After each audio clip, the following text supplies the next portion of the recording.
do is thank me, counselor. Thank you. What I should do is go to the judge and have you thrown off this panel. Nobody twisted your arm to use that information. I was just trying to help. I didn't ask for your help. Hi. Cher is a public defender. Dennis Quaid is a member of the jury who thinks he's a brilliant private investigator. They're both in Suspect, one of 5 new movies we're going to be reviewing this week. I'm Roger Ebert of the Chicago Sun-Times. And I'm Gene Siskel of the Chicago Tribune. Our first film is Suspect, the courtroom thriller starring Cher, who is quite credible as a public defender assigned the difficult task of defending a man who is deaf and cannot speak, and who is accused of brutally killing a Washington, D.C. political secretary. At first, Cher has to pick her jury, and she interviews a clever political lobbyist played by Dennis Quaid. When he meets her, suddenly he doesn't want to quit jury duty. Mr. Sager, you've stated that you are a congressional advisor. Is that another word for lobbyist? I don't know. That's sort of like calling a lawyer a mouthpiece, isn't it? To help Cher with her case, Quaid begins doing some investigative work on his own.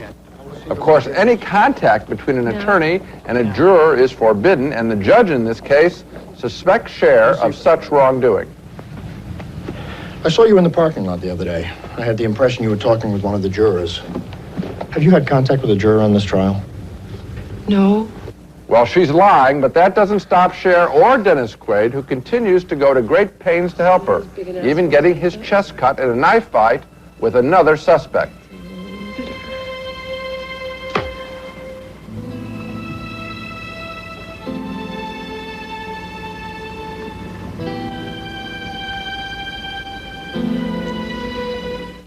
They're both very attractive actors, and they're both convincing, I think, in their individual roles. I did believe her as a attorney, and I did believe him as a lobbyist. He's nice and slick, a very good actor, Dennis Quaid.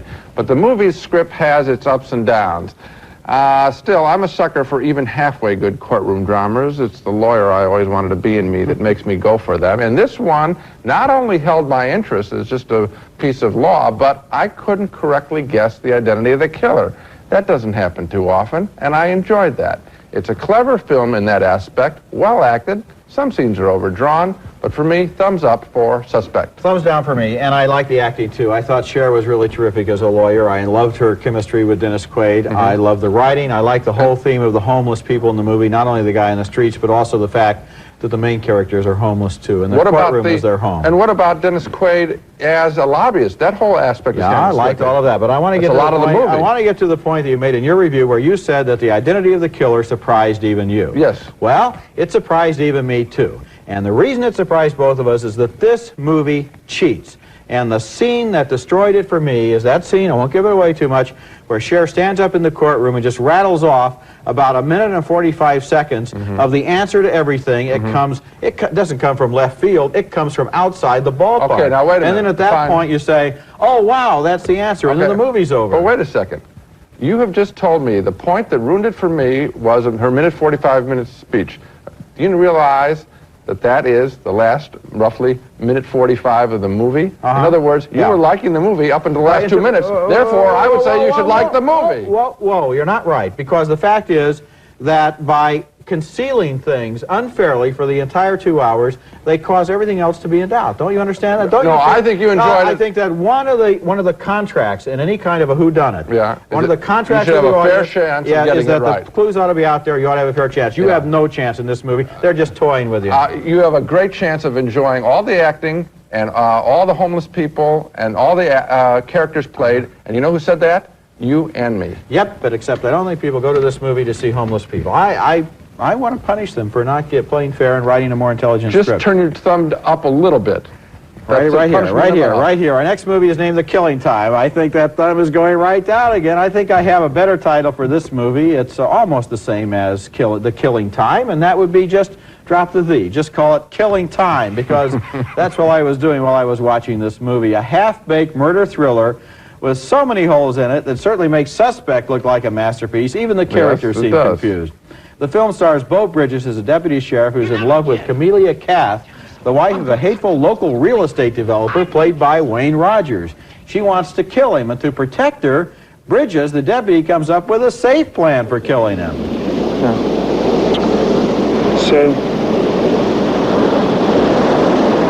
Say I was going to help you. Yeah? Would you do what I say? I think so. Meanwhile, Kiefer Sutherland arrives in town as a new deputy who has a mysterious past and his own reasons for wanting to kill her husband. Bridges tries to frame Sutherland, then Sutherland tries to frame Bridges. Then they face each other in a final showdown. Nobody in this town even knows who I am, Sam. All I have to do is leave.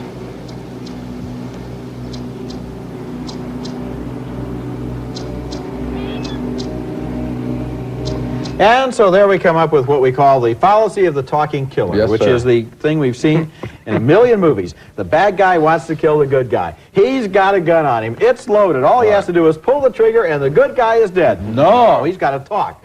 What I did wrong, what you did wrong, what you should have done, what your problem is, what my life story is, what my angst is, until finally somebody comes along and shoots him. Right. It's amazing. The other thing I hated about this movie, the clues. Those cigarettes, that crucial package of special cigarettes. brand. Yes, special brand. Sold only just outside around the Las Vegas area. That's right. Where Can't get these cigarettes in where a killer was California. spotted. That's right. Which happens to come on a teletape paper that they is- used to wrap fish in. That's right. And when they unwrap the fish, A week what do later, they find? wait, a week later, a week later, when the fish paper, are- the paper's still clean and That's nice. right. And have the you plot ever is have you ever had fish for 2 nights and look at the paper? Not to mention, if they ate the fish, they'd be dead and the movie would be over. I didn't like this one too much. Come to think of it, I didn't either. This is awful, except for one thing. There's a plot twist in here, which I won't give away for any poor sucker who happens to see the film, that I thought was going to make the film interesting. It involves a twist on a way to murder somebody, and for a minute there I thought, they're going to pull this awful movie out of the fire with a very clever twist. The twist is interesting. The clues are and then right. they push it right back into the toilet. With all these stupid The clues. twist is interesting. The clues are right out of the bottom of Agatha Christie's wastebasket. They really needed to make this script a little more sophisticated to go along with the good people that they had in it. Yep. Coming up next, the story of a writer and a woman who would rather drink than face everyday life. Faye Dunaway, Mickey Rourke in Barfly. Hey, barkeep, 2 scotch and waters. Our next film, called Barfly, based on the writings and life of Charles Bukowski, has received some great reviews around the country where it's first opened, but I can't add to them. I was disappointed by the acting choices made by the lead character, Mickey Rourke, an actor who I normally like. He plays a chronic, brawling, drunk writer who would rather fight and lose than give in to the demands of what he considers the more boring life of the commonplace citizen. Remember ordering a draft, barkeep. What do you want, a brew, or is that lobotomy finally taken home? Into his life, however, falls a character named Wanda, another drunk played by Faye Dunaway. At first, they trade some good lines at the bar. I can't stand people. I hate them. Oh, yeah? You hate them? No, but I seem to feel better when they're not around. Rourke often goes way overboard in his acting in the bar and in his private scenes with Dunaway after they start living together. What happened to you along the way? You're weird. By the way, first thing I noticed about you were your legs. Really? It's not always that tender. Back to the bar, there's trouble after Mickey Rourke has hooked up with a literary editor who wants to publish his writing. Either you get out of here or I'm gonna peel you away from your perfume. I have a drink, and I intend to sit here and drink it. Really? Playing a drunk is not easy. Any actor will tell you that. Dunaway, I think, is excellent in her role, which surprised me because she, and how small it is, because she gets co-star billing. Rourke, to me, takes a chance, which you have to commend him for, but to me, the chance goes afoul. He goes way over the top, acting almost like some bad imitation of Marlon Brando. As a result, it's a tough movie for me to like, even when the words are fine. The lead performance constantly gets in the way of my enjoying this picture, and that's my reaction to Barfly. I think this is the biggest mistake you've made since you didn't like Apocalypse Now. I think this is one of the great recent American movies. Completely original from beginning to end. A real slice of life of these people in the bar. Mickey Rourke's performance does take a chance. You're right about that. It takes a chance and it works because he is consistent and strong enough to do it all the way through. Faye Dunaway, you talk about how surprisingly small her performance is.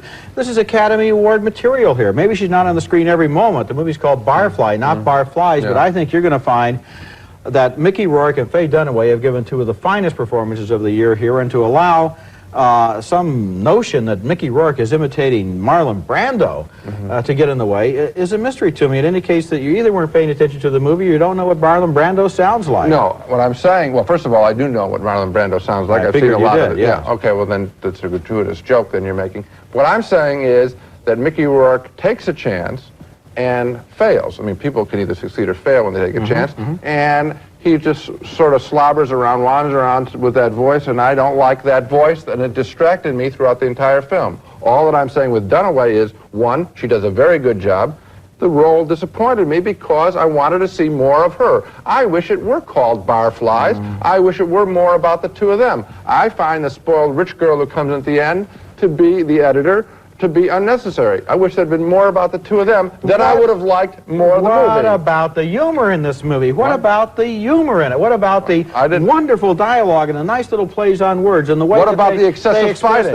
What about the excessive fighting? Excessive fighting. This is the world that they're talking about here. He hates the bartender hates him. They go out in the back and they have two fights. One at the beginning of the movie, one at the end. That's not excessive compared to most of the movies you've seen recently. I don't think so. I would say that the amount of fighting here and the amount of violence is Oh, excessive. come on. You're going to go see Barfly and say you don't like the fighting and the violence? What about the movie? What about the dialogue? What about the characters? What about the world? You're sounding like a school teacher or something. I didn't like the violence. No. I didn't like the amount of it, and I didn't like his performance. His performance got in the way the whole time. All I got to say is, one of the years, Tim Best. When we come back, Nick Nolte plays a prison playwright who writes himself a new ticket in Weeds. What's going on here? You're going to the wrong place! Everyone here! What's going on? I'll tell you what's going on! Our next movie is named Weeds, and it stars Nick Nolte as a San Quentin prisoner with a lifetime sentence and no possibility of parole. He's in for armed robbery, repeat offender, aggravated circumstances. They're never going to let him out again. They're going to throw out the key, so he tries to kill himself. But when that doesn't work, he starts reading his way through the prison library, and eventually he writes a play that's performed by his fellow prisoners and gets so much attention on the outside that eventually his lifetime sentence is commuted by the governor. And in this scene, they've taken their play to off-Broadway, where their ticket sales are not so good. We lost bookings. I feel bad about this, but there's not enough money to pay this week's salaries. If any of you want to leave, I wouldn't blame you. And go back to what? For me, this is all I got left to look forward to. Nah, you kidding? Quit? I love this. I do it for nothing. Here's the movie's biggest scene. After their New York opening, they perform the play in front of prisoners in upstate New York. How come only the poor people go to jail? Where are the big criminals? The guys that poison the atmosphere, bomb cities, fix prices. Where are the rich people here? They're not here, they're out there. Because justice may wear a blindfold, but when it comes to money, you better believe she pigs.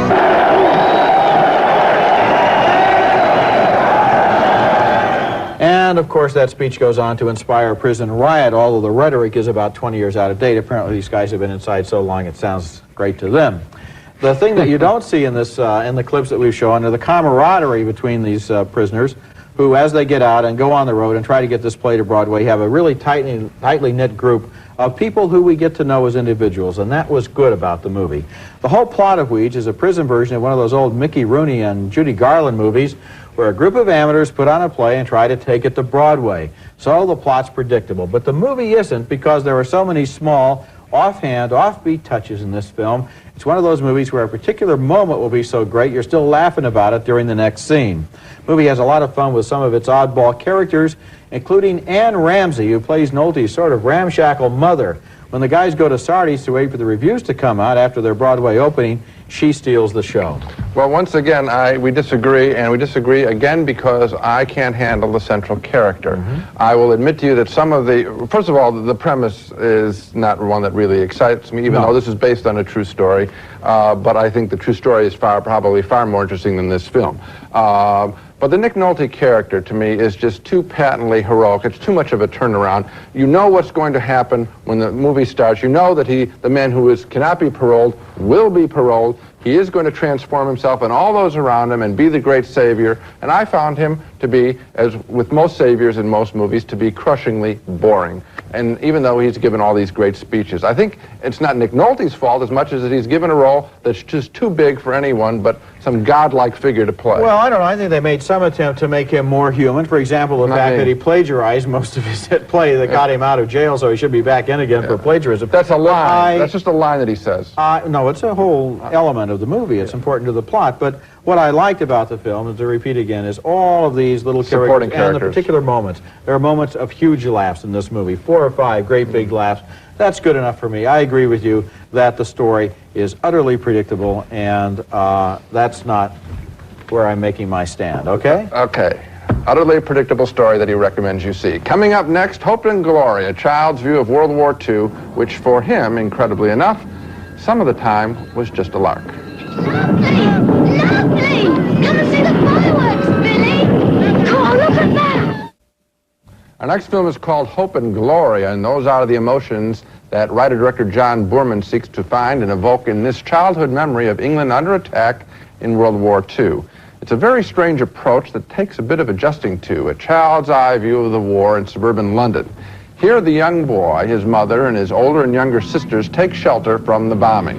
I didn't know you got Australia. 3, 4, 5, 6. The next one's ours. Either it hits us or it goes past. Oh, please, God, not on us. Drop it on Mrs. Evans. She's a cow, sick.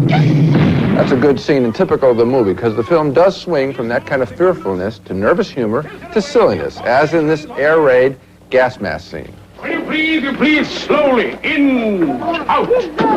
Don't panic. In, out. Now, we'll do our 9 times table. 1 9 is 9. 2 9s are 18. Eventually, the boy does escape the bombing when he goes to his grandparents' house in the English countryside, which is full of adventure. Here he tries to save his grandfather's punting pole from being left behind.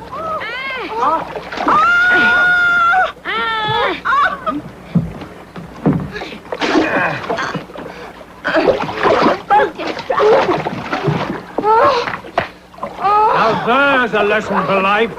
Never give up the punt for the pole. And that, you may say, after you look at those scenes, that's World War II? Well, that was World War II for this family back home. They weren't on the front lines. And it and a lot of other strange, moving, and darkly funny incidents make up this movie. I don't think Hope and Glory is a particularly great film. I don't know if it's an important one. But it does show us a flip side of the war that isn't on the front line, and the ironies of that life that do go on, that life does go on in times of terrible danger, and the strange mixture of moods is what distinguishes Hope and Glory for me. It's a close call, but thumbs up, and I will say one thing. There are movies that have a lot of great final scenes in them. The 400 Blows has a classic final moment. This film has a classic final scene. Yes, it does, and I think it's a good film, too, and I also vote thumbs up. And one of the things I found interesting about it is, for the British, who lived through World War II as a target, with those bombs coming in every night, and that's a great scene where they're saying the next one either hits us or it doesn't. For the British who lived through that, there has been this whole tradition of pluck on the home front. Movies like Mrs. Miniver and Patriotism and Here's to You Lads as the bombers go over to fight the Battle of Britain. This movie has kind of a subversiveness about it because to a little boy, sure, he hates the Nazis, but on the other hand, he loves collecting these pieces of shrapnel, and he thinks it's terrific when he can watch the fire engines go by. And so it shows, you're quite right, it's strange that we see it from the point of view of a small boy to whom all of this is kind of exciting, and I thought that was really original. Well, that is original, as I say. I think people are going to wonder, I think it's more meaningful probably to English audiences. Apparently, they're embracing this film in London where they're saying, yes, this sort of thing happened to me. But I'm just saying, be aware, this is not this is not Platoon. This is a different kind of war movie. Now let's take another look at the movies we reviewed this week.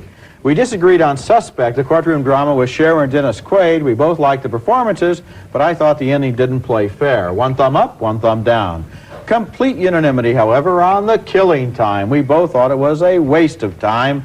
2 thumbs down. And a major disagreement on Barfly. We both like Faye Dunaway's performance, but Gene had a problem with Mickey Rourke's work in the film. I sure didn't. I think it's one of the year's best. Another disagreement on Weeds, the prison drama. Gene thought the Nick Nolte character was unbelievable. I liked the movie's moments of humor and color. 1 thumb up, 1 down.